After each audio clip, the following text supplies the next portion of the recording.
Welcome back, one and all, to the channel Jamaican Redneck. Now, I don't know, especially about you, but late at night me find to be the best time for me. Usually go out for a walk, especially if me on a long conversation with anyone. But there's several added benefits to that. One, fresh air, cardio exercise, and all that. But I find an additional benefit that most people might discourage. For me, going out and garbage nights are one of the nights I'm gonna make most of my best finds. So for today's project, we're going to focus on restoring this latest find, a Union Flyer folded bike. Now, the reason I believe that this bike was discarded is because, look here, there's a pin right here that's used to secure the bike when it's folded, right? Let me zoom out a bit. That pin appears to be at last. Now, why I kind of say this is kind of one of my best finds, this bicycle is practically brand new. Now, somebody say, oh, you know that I got it, you know, let me walk through and do inspection. If you observe the tires, those are original tires. Look at the chain. You see there's no wear and tear on the chain, even the sprocket. Just inspecting the pedal. You look here, you don't even see any wear marks on the pedal, which kind of signify how much uses this bike went through. Now this look like mostly got through wear and tear as moving around and restoring and relocating and such both forth. If you look at the other parts, you look here too. Original tires, fenders pretty much still chrome, and body. So to me, yes, I consider this to be a good find. Now, the plan was initially I was going to send a piece of rod up through here, then well on a T-nut, but then I recognized that if I did that, I'd have to probably damage the frame with the welding, and I don't necessarily want to damage the frame.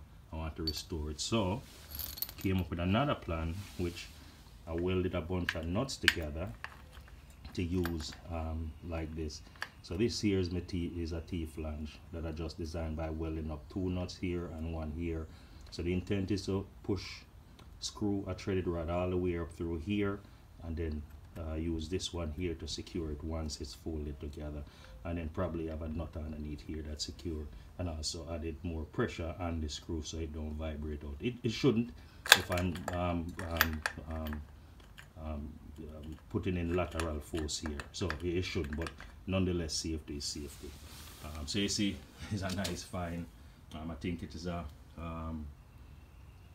247 speed, something like that. So it's pretty good. Small tires, which means it's easy to ride uphill. So this is going to be basically my knock around bike when I run into the store. If my brother come by and don't feel like taking him back home, or I don't feel like taking a cab, and can just jump on this and run back home. But let me just show you another find that I made a few months ago. This is another find I had. This is what they call a Ross. You can't believe the price. Once I looked the price up on this bike, it was about 5,500 or something like that, almost 6,000. Same way, brand new, original tires, wrapping on the bar. Looking at the frame, there's no abuse. Let's just move to the seat and you can just see no abuse on the seat. Leather, just basically as it came out, brand new, just aged, because it's just sitting around. Similarly, this is another bike I found. Restore this one too. So I have now 3 bikes in my collection, which is pretty good. If I use just a knock around bike, or anyone come around and just want some exercise to move around. So let me get started in the build and stay tuned. Alright, okay, welcome back. Just completed grinding up the latch. You could see here all the grinding marks.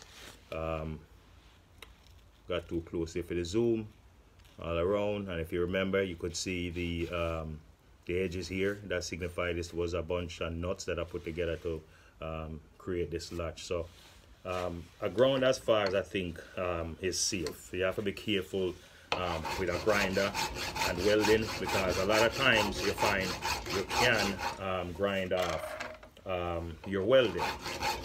So what I'm going to do now is to use a file to kind of get to the final configuration and to clean this thing up, remove any sharp edges. You see here, kind of created this kind of oval, so I have to use the file to kind of neaten that up, because again, you want this to look professional, because you're restoring it, whether you're going to keep it, sell it, or give it away, doesn't really matter. It's supposed to still have a nice professional look to it. Working by myself, so I have to try to position the camera. Sorry about that. Keep going. Hopefully I might have some rust protector that I can spray over it to give it a nice protective finish. Now, when you are trying to do a concave like this in a machine shop work, you have to keep going over like this with the file. The way how you can see if you're making a good curvature is you can see the contact of the file touching the full face of the curvature. Once you achieve that, or you could just do it by eye also.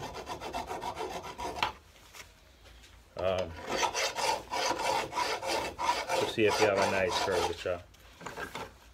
But again, I'm going to be on this for quite a while to clean this up and make sure that it looks very professional before I drop it on the bike. You could see here how this section here is coming in nicely. See? So now I just got to bring in this section here. And then once that's achieved, I'll move on the other flats and clean those up. When I'm finished, I may use an emerald cloth and just further smooth it up. Again, you want to make sure that you remove any elements or sharp edges, just in case someone else is using the bike. Because again, you don't want to do it alone, sell or give away something that you restore and somehow hurt someone, right? So you want to do your best, and not necessarily because I'm restoring it means I'm going to keep it, you know, or I'm going to be the main user. I already hear my brother saying that whenever I come over here, he's going to be the one using it. That's cool. Again, I have 2 other bikes. The cool thing with this one, when I run into the store to go grab a pack of 6-pack, hopefully it's here. Because it'll be very annoying to either have to jog or ride the other bikes that don't have a carry-on. But nonetheless, it's all good. Alright? So there you go. So next part of the job is to debar the threaded holes here. What I'm going to use that to do is a countersinking tool. Now, I don't necessarily want to put this on the milling machine. I think it's safe if I use this hand drill and countersink it, okay? Just do that. You don't want to apply too much pressure. You see, that the countersink is a cutting tool. If you apply too much pressure, you'll be surprised to see it blow right out into the outer diameter of your part. So and you can't press toward either. Kind of have to be a gentle kind of existent thing, you know. All right. So now, I use the file, break these edges. And again, once I finish cleaning up these edges, I'm going to flip the screw around this way, start on this edge.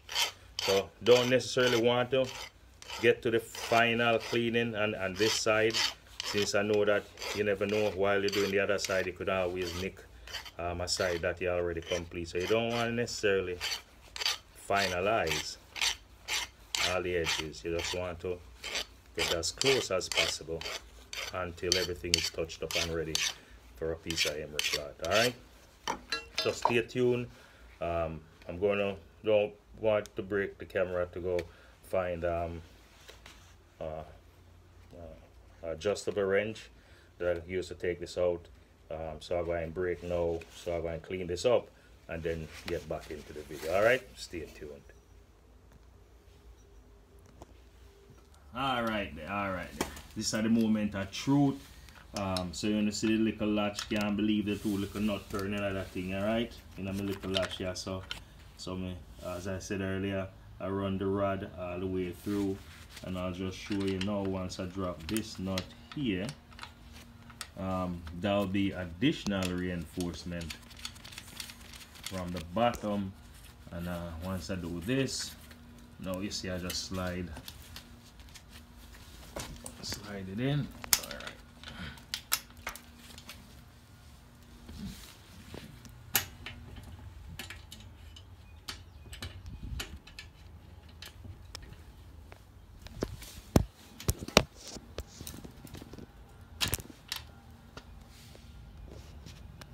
Alright, hard work, but we never shy from hard work, so welcome back. So, just completed the latch, clean it up, tested it, everything, just to make sure it worked. So you could see the concept that I'm working with here. Once I put a few nuts together and created this latch, I cleaned up so it's sitting very, very well. So now all that remains is for me to just lock it in here.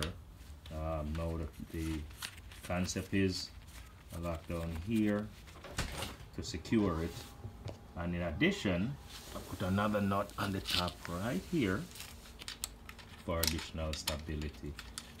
So the test is going to be the proof is in the pudding.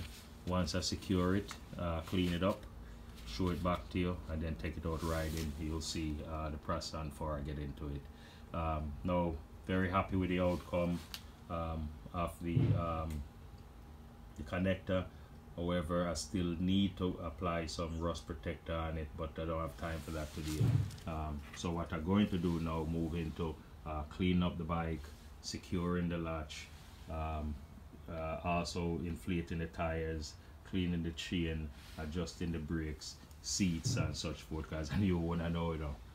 The new one I in town, so stay tuned, and we're going to just keep you updated as we get through the build. Alright.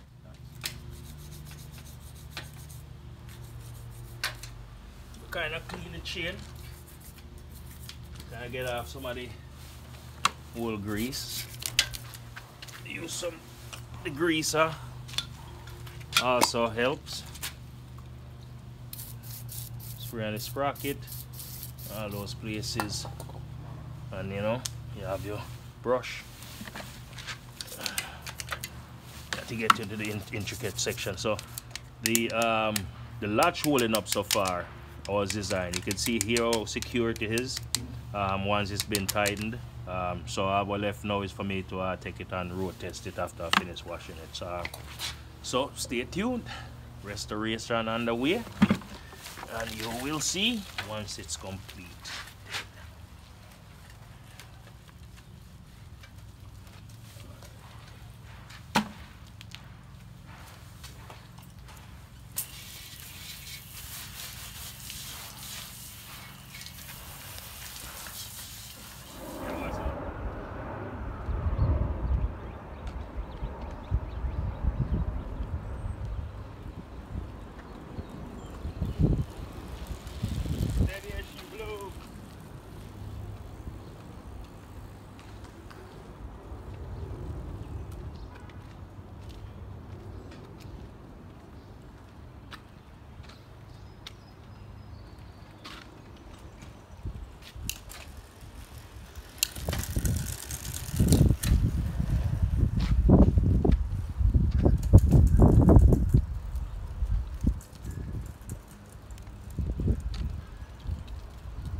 knockaround bike to run at the store. The gear ratio low enough that you pretty much not even exerting any pressure on yourself once you start riding. So I think this will be a nice knockaround bike to just run at the store and pick up beer and everything and we get round with it on mine. Alright, peace out.